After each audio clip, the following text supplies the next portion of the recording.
this is the strongest storm currently on Earth, and the strongest we've seen so far in 2018. So it is no joke. It is a big deal. Winds, Andrea, have been up to 290 kilometers an hour, which exceeds a Category 5 hurricane. That's what we're saying. You know, literally, this could have been a Category 6 storm on the Saffir-Simpson scale, but it goes up to 5. You know, that just gives you the perspective of it, too. We were chatting earlier with storm hunter Jacqueline Whittall, who was saying, I just can't even, I can almost relate, but I can't imagine. She's been in the thick of these storms before, too.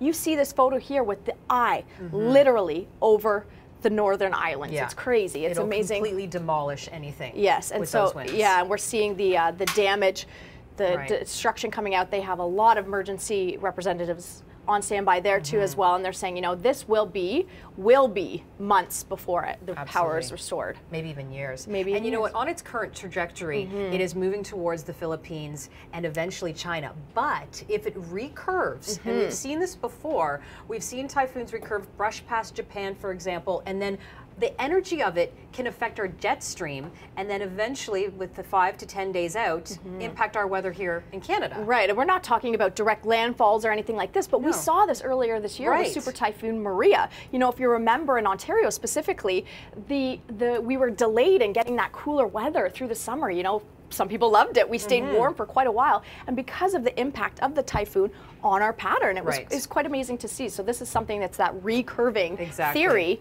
that we're watching for. Well, because it always is, weather patterns take 5 to 10 days and they move across you know, the Earth. So we're always affected somehow by something happening somewhere else in the world. For sure. Now, your local forecast.